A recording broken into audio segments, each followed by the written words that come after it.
Hello friends. तो अगर आप एमबीए करने के लिए तैयारियां कर रहे हैं और आपका एम है आईएम्स में जाना, आईएम्स को क्रैक करना, तो ये वीडियो आपके लिए बहुत काम की है। ये आपको सिखाएगी कि आप वहां जा पाओगे कि नहीं जा पाओगे। देखना, अगर आपकी परसेंटाइल कुछ कम है से मेरा मतलब अगर 38 परसेंटाइल भी ले आए तो आईएम्स में जा सकते हैं। 38 परसेंटाइल और आईएम्स में, राइट। ज्यादा जानकारी के लिए इस वीडियो को देखिए और हाँ, जो जानकारी इसके अंदर मिलेगी ज्यादा से ज्यादा शेयर करो, तुम्हारा ही भला होगा। हाँ, तुम्हारा ही। Okay, so here are some facts जिसके बेसिस पे हम आपको कुछ एक जबरदस्त न्यूज देने वाले हैं। फैक्ट नंबर 1, 2013 में around 1,73,000 students appear for CAT, common admission test, जो जिस एग्जाम के बेसिस पे आपकी आईएम्स में एंट्री होती है। Fact number 2, out of this 1,73,000, 95,000 students scored a 0 or negative mark. Fact number 3, cut off. IIMs की कट ऑफ, आईएम्स की जो कट ऑफ होती है वो आपको, वैसे तो आईएम्स डिक्लेयर करता नहीं है, बट हाँ, क्योंकि वो एक पब्लिक नॉलेज है, तो जैसा कि आप सब जानते हैं India is a democratic country, तो हम लोग आरटीआई के थ्रू उसके बारे में पता लगा सकते हैं। एक भले मानस ने, जिसका नाम है दीपक मेहता, आरटीआई फाइल करी और आरटीआई फाइल करके आईएम्स की कट ऑफ निकलवा ली। तो आईएम्स की करंट ईयर की कट ऑफ, यानी जो 2013-15 का बैच था, उसकी कट ऑफ कुछ ऐसे थी। जनरल कैटेगरी के लिए जो कट ऑफ गई थी दैट वाज 98.28, और जो शेड्यूल्ड ट्राइब के लिए कैटेगरी आपकी कट ऑफ गई थी दैट वाज 38.34। इमेजिन इनके बीच में डिफरेंस कितना था। इनके बीच में डिफरेंस अगर आप देखेंगे तो था लगभग 59.94। इतना परसेंट का डिफरेंस है, इतनी परसेंटाइल का डिफरेंस है एक जनरल बंदे में और एक शेड्यूल्ड ट्राइब बंदे में। देखने वाली बात यह है कि इसका मतलब क्या हुआ। अगर जनरल कैटेगरी वाले के 98.28 परसेंटाइल आए तो उसके चांसेस है कि उसको आईएम से कॉल आ जाएगा, लेकिन अगर किसी शेड्यूल्ड ट्राइब के 38.34 नंबर भी आए तो उसको भी कॉल आ जाएगा, यानी 59.94 परसेंटाइल का डिफरेंस आ गया। ओके, अब चौथा फैक्ट जो मैं आपको बताने वाला हूं वो सुन के शायद आप जहां बैठे हैं वहां से उछल जाएंगे, और वो चौथा फैक्ट ये है कि अगर आप कैट के एग्जाम में एक भी क्वेश्चन अटेम्प्ट नहीं करते, इवन यू अटेम्प्ट 0 क्वेश्चन, आप सिर्फ अपना नाम लिख के आ जाओगे, आपने 0 क्वेश्चन अटेम्प्ट किए हैं, you just right your name,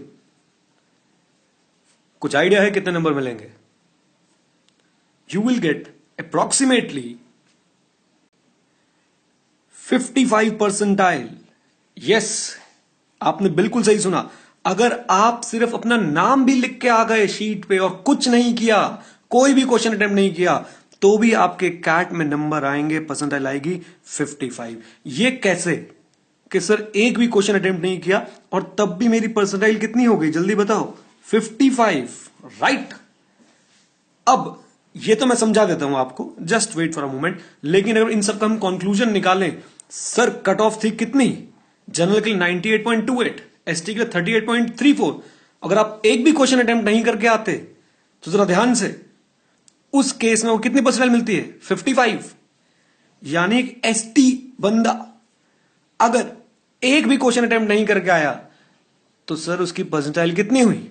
55। यानी उसको आईएम से कॉल पक्का आएगी। और एक जनरल बंदा अपनी जी जान लगा के, सारी कोचिंग लेके, पता नहीं क्या क्या करके, कितना कुछ करके आया सर, और बाई चांस सोच के देखो उसकी परसेंटाइल रहेगी 98.27, he will never receive a call from IIMs. तो इसी को बोलते हैं हमारे देश की विडंबना। इक्वालिटी देखा कितनी जबरदस्त है। अब आते हैं पॉइंट पे कि सब बिना एक क्वेश्चन अटेम्प्ट करे भी 55 परसेंटाइल कैसे आ सकती है। वो 55 परसेंटाइल कैसे आ सकती है, कैट का स्कोरिंग का तरीका, उस पर डिस्कशन करते हैं। ओके, तो हम ये देखना चाह रहे थे कि कैट में 0 क्वेश्चन करने के बाद भी आपकी 55 परसेंटाइल कैसे आ सकती है। तो शुरुआत करते हैं सर हम एक फोटोग्राफ के साथ, और ये वो फोटोग्राफ, एक्चुअली में ये एक कॉमन एडमिशन टेस्ट का स्कोर कार्ड है, जरा आप ध्यान से देखें। नेम ऑफ द कैंडिडेट छुपाया गया है ताकि कोई देख ना पाए कि ये कौन थे भाई साहब। और आप यहां देखोगे कि जो परसेंटाइल हमने डिस्कस करी थी, इन्होंने QA एंड DI में इनका स्कोर है आउट ऑफ 225 82, और परसेंटाइल बन रही है 53.61। और VALR में इनका स्कोर है 83 और इनकी परसेंटाइल बन रही है 57.23। दो सेक्शंस में टोटल मिला के इनका स्कोर हुआ है 165 और इनकी जो परसेंटाइल निकल के आ रही है 55.46। अब आपके दिमाग में एक क्वेश्चन घूम रहा होगा कि भाई इसने तो कोई ना कोई क्वेश्चन किया होगा तभी इतने मार्क्स आए। नहीं सर, कैट का एक प्रोसेस है अपना स्कोर निकालने का, जिसमें सबसे पहले रॉ स्कोर निकाले जाते हैं, उसके बाद उनको इक्वेट किया जाता है और उसके बाद स्केलिंग की जाती है। ये जो मैंने दो वर्ड यूज किए, इक्वेट और स्केलिंग, ये शायद आपकी समझ में एकदम से ना आए।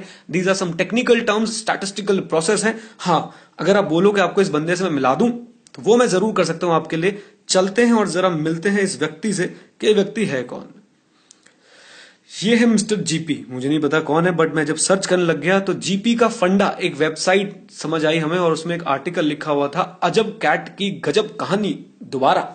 तो अजब कैट की गजब कहानी दोबारा में जब मैं पहुंचा तो मैंने एक आर्टिकल के सेक्शन में जाकर देखा, 0 अटेम्प्ट फैचेस 55.46 परसेंटाइल, और इन भाई साहब लिखा है I took CAT on 16 October 2013 in the 10 AM slot and did not attempt any question.